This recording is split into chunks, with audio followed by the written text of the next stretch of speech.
Although Kiss were voted into the Rock and Roll Hall of Fame and Gene and Paul will attend, along with Peter and Ace, who were also invited, the band's announcement that Kiss will not play the ceremony at all couldn't have come at a worse time.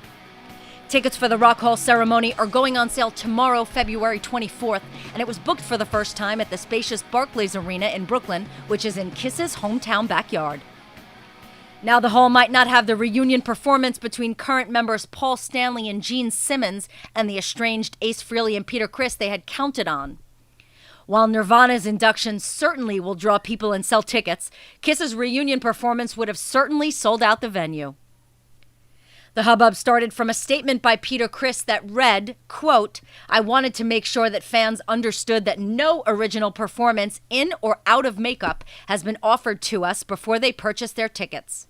This is disgraceful, and I feel bad for the fans who were looking forward to the four of us being inducted together." End quote.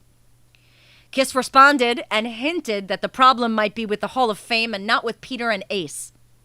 They said, "Our intention was to celebrate the entire history of Kiss and give credit to all members, including longtime present members Tommy Thayer and Eric Singer, and additionally Bruce Kulick and Eric Carr, all who have made this band what it is, regardless of the Rock and Roll Hall of Fame's point of view. Ace and Peter are at the very foundation of what we have built, and this would all be impossible had they not been a part of it in the beginning.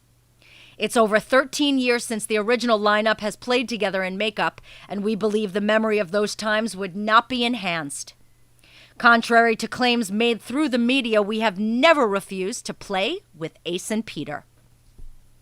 Kiss may also be sticking it to the Rock Hall for excluding them for so long and for the outward anti-Kiss rhetoric of Rolling Stone publisher and Rock Hall co-founder Jan Wenner, who allegedly said a few years back that Kiss will get in over my dead body. Kiss was voted in not by the committee, but by the newly created fan vote. In an interview a few years back when they weren't in the hall yet, Paul Stanley outlined who wanted them in and who wanted them out, possibly alluding to Wenner. Our views haven't changed about the Hall of Fame. I think everybody knows that we've been very ambivalent and really not really interested whether we're in or out. But there's a lot of people who've been fighting to get us in. So with us being nominated for induction, we have to say, of course, we would accept, not necessarily because it means that much to us, but it means that much to the people who fought for it. But in the same way that we're proud of the people who fought to get us in, we're equally proud of the people who are still fighting to keep us out, because we are judged not only by our friends, but we're judged by who our enemies are. And you know who you are. As far as rejoining Kiss, Peter Criss said a few years ago that he'd be open to it in a fair situation. Yeah, I'd be open to anything that's fair in life, anything that's, fair. If it's not fair, I don't want to do it. I want a fair shake at everything I do. Ace Frehley previously said he'd be open to appearing with Gene and Paul at the Hall of Fame ceremony. We're all on speaking terms. I don't have any bad blood between for those guys.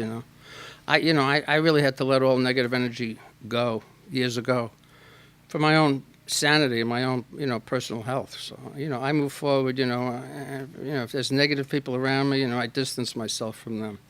So, I don't have a problem with those guys, and I don't see a problem accepting an award with them.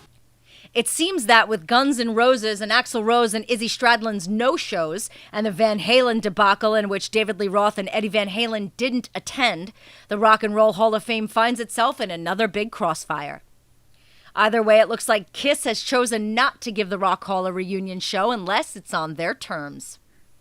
This year marks the first time that the ceremony is open to the public in New York City. I think